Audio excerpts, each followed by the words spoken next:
আসসালামু আলাইকুম। আমি সামিনা নাহার নবকুমার ইনস্টিটিউশন ও ডক্টর শহীদুল্লাহ কলেজের পক্ষ থেকে অনলাইন ক্লাস দ্বিতীয় পর্বে শিক্ষার্থীরা তোমাদের স্বাগত। আজকে আমি প্রথম শ্রেণী বিষয় ইংরেজি, তোমাদের ইংরেজি বিষয় আজকে আমি আরো কিছু ক্লাস নিচ্ছি। গত ক্লাসে তোমাদের যা যা করেছি আশা করি তোমরা সেগুলো ভালোভাবে করেছো আর মুখস্থ করেছো। চলো দেখে নিই আজকে কি করাবো। আজকে হচ্ছে পেজ 32, 50, 60, 32, 50, 60 পৃষ্ঠায় আর্টিকেল বসিয়ে শূন্যস্থান। তাহলে আর্টিকেল কি বসে? এ এন্ড দাকে আর্টিকেল বসে। চলো আমাদের এই আর্টিকেলের মধ্যে কোন কোন বসবে দেখি। আর্টিকেল বানান দেখো, A R T I C L article বসিয়ে ব দন্ত শস্য থেকে বসিয়ে শূন্যস্থান। তালিকা সদুকার নয় যে ফলা দন্ত শয় অ আকার দন্ত শূন্যস্থান। এতে কি আছে? Draw, D R A W, draw আঁকো। Dash dog, D O G dog. তাহলে এই ড্র যদি বলি আঁকি, কুকুর আঁকি, কুকুরে কি আঁকি? একটি, একটি হলে আমাদের এ হবে। এ তাহলে প্রথম আর্টিকেলে কি হয়েছে? এ। গো টু ড্যাশ উইন্ডো, আমরা একটা কোনো নির্দিষ্ট করে যদি কিছু বলি তাহলে দা বসে। তাহলে বি তে কি আছে? G O go, T O to, go to. তাহলে এখানে আর্টিকেল হবে T H the window, W I N D O W, full stop. সব বাক্যের শেষে ফুল স্টপ হবে, কারণ নির্দিষ্ট করে যেহেতু আমরা জানালাকে বলছি তার জন্য আমাদের দা বসেছে। তারপর সি তে দেখো point, P O I N T, point. T O to, door, D W door. তাহলে ফাঁকা ঘরে কি বসবে? এটাতেও টি এইচ দা বসবে। কেন? কারণ আমরা দরজাটাকে নির্দিষ্ট করে বলছি। তারপর ডি তে কি আছে চলো দেখে নেই। আর এ টি র্যাট, ও and one, dash M A T mat. তাহলে একটি মাদুর, যেহেতু ইঁদুরটা কিসের উপর আছে? এ ম্যাট, তাহলে আমাদের এ বসবে। এ ম্যাট, একটি মাদুরের, ইঁদুরটি একটি মাদুরের উপর। তারপর ইতে কি আছে? Look, L double O K, look, A T at, dash picture, T I C T U R E, picture, full stop. ছবিটাকে আমরা নির্দিষ্ট করে বলছি তার জন্য এটাও টি এইচ দা বসবে। চলো দেখে নেই প্রথমটা আমাদের কি আছে। প্রথমে থেকে আমরা দেখে নেই। এতে আছে ড্র ড্যাশ এ ডগ, তাহলে ফাঁকা ঘরে প্রথমটা কি বসেছে? Article a. বি তে আছে গো টু ড্যাশ উইন্ডো, এই ফাঁকা ঘরে টি এইচ দা বসেছে। বি তে কি বসেছে? The. C point to dash door, তাহলে এই ফাঁকা ঘরে কি বসেছে? T H the, point to the door. D তে আছে র্যাট অন ড্যাশ ম্যান, তাহলে এই ফাঁকা ঘরে কি বসবে? এ। এই ড্যাশ চিহ্নতে এই ড্যাশ ঘরে এ বসেছে, তাহলে আর্টিকেল ডি তে কি বসলো? এ।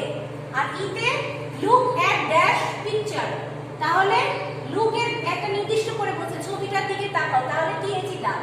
চলো দেখে নেই। Draw a dog, go to the window, point to the door, write on a map, look at the picture. প্রিয় শিক্ষার্থীবৃন্দ, চলো দেখে নেই তোমাদের আরেকটা কি করব। Change the verb, C H A N G E, change, T H the, verb, V E R B, verb. ভার্বের ক্রিয়ার পরিবর্তন কি কি হবে? P R E S C N D, present, P A S T, past. তারপর হচ্ছে past participle form, P A S T, past, P A R T I C I P N D, participle. শিক্ষার্থীবৃন্দ, তোমাদের পাঁচটা আমি change the ভার্বের present রূপটা দিয়েছি। Close, C N O S E, close, L double O K, look, L A Y, like, F A K E, মানে এটা L A Y, lake, F A K E, lake, S A Y. চলো দেখি নেই past টেন্সটা আর past participle রূপটা কি হবে। ক্লোজ, বন্ধ করা, এটা একটা কাজ। কাজের ক্ষেত্রে পাস্ট আর পাস্ট পার্টিসিপল দুইটা একই রকম হয়। এটার সাথে শুধু একটা মাত্র ডি যোগ হবে। তাহলে দেখো C N O S E D, close.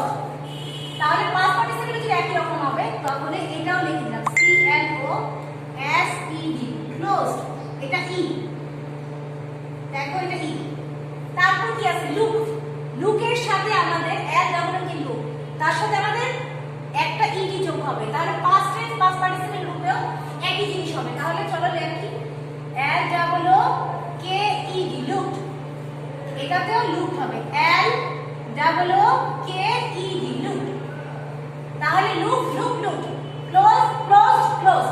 তারপর লেক, এইটা একটু ব্যতিক্রম। আমাদের কখনো শব্দের মধ্যে যদি ওয়ার্ড থাকে তখন নিয়ম চেঞ্জ করার জন্য পাস্ট পার্টিসিপল করার জন্য এই ওয়াই এর পরিবর্তে আমরা একটা আই বসাই। ওয়াই না লিখে তখন আমরা কি করি? আই বসাই। তাহলে এখানে কি বসবে? লেট। এল এ, এই ওয়াই এর পরিবর্তে একটা আই বসবে আর একটা ডি যুক্ত হবে। লে, লেট, লেট। তাহলে পাস্ট পার্টিসিপল রূপও সে একই, পাস্টের মতোই পাস্ট পার্টিসিপল রূপ হবে। এল এ আই ডি, লেট। তারপর কি আছে? মেড। এম এ কে ই, মেড। এই কে এর পরিবর্তে পাস্ট রূপে ডি বসবে। দেখো চলো দেখে নিই কিভাবে লিখি। M A D E, made. M A D E, made. লাস্টে দেখো লে আর সে নিয়মটা একই। তাহলে এখানে যদি ওয়াই এর পরিবর্তে আই হয়েছে তাহলে এই সে এর পরিবর্তে বলা, এখানেও কিন্তু ওয়াই এর পরিবর্তে আই বসবে। তাহলে S A I D, said. S A I D, said. প্রিয় শিক্ষার্থী বন্ধু, তাহলে চলো দেখে নেই আমরা প্রথম থেকে পড়ি কিভাবে পড়তে হয়। প্রেজেন্ট পাস্ট পার্টিসিপল এভাবে লিখে তিনটা দাগ দিবে। শুরুতে এ ক্লোজ, লুক, লে, মেড, সে, এই তিনটা লিখবে। তারপর পাস্ট পার্টিসিপল লুক আর পাস্ট পার্টিসিপল লুক একই হবে, তাই এটা আর এটা দুটো একই রকম লিখবে। লুকের ক্ষেত্রেও ইডি যুক্ত হয়েছে, এই দুটো একই রকম হয়েছে। আর লে এর ক্ষেত্রে ওয়াই এর পরিবর্তে আই হয়েছে আর ডি যুক্ত হয়েছে, লেট, লেট। মেক এর পরিবর্তে কে এর পরিবর্তে ডি হয়েছে, তাহলে মেক, মেক, মেক। আর সে এর জায়গা এটাও সেই উপরের মতো নিয়ম হয়েছে, ওয়াই এর পরিবর্তে আই হয়েছে, তাহলে সেড, সেড। শিক্ষার্থীবৃন্দু, তোমাদের সাথে যা যা আমি পড়িয়েছি এর আগে গত ক্লাসে বাংলা থেকে ইংরেজি, ইংরেজি থেকে বাংলা, বাক্য গঠন, কবিতা, তোমরা নিশ্চয়ই অনেক কিছু জেনেছো। তাই তোমাদের আবার রিপিট করছি, যা যা তোমাদের পড়িয়েছি তোমরা বাসায় সেটা বারবার করে শিখবে আর লিখবে। আর তোমাদের যা কাজ দিয়েছি সেটা তো অবশ্যই করবে। তোমাদের নতুন পড়াটা বেশি করে পড়বে আর বানানের দিকে খেয়াল রাখবে। তোমাদের সুস্থ সকলের জন্য দোয়া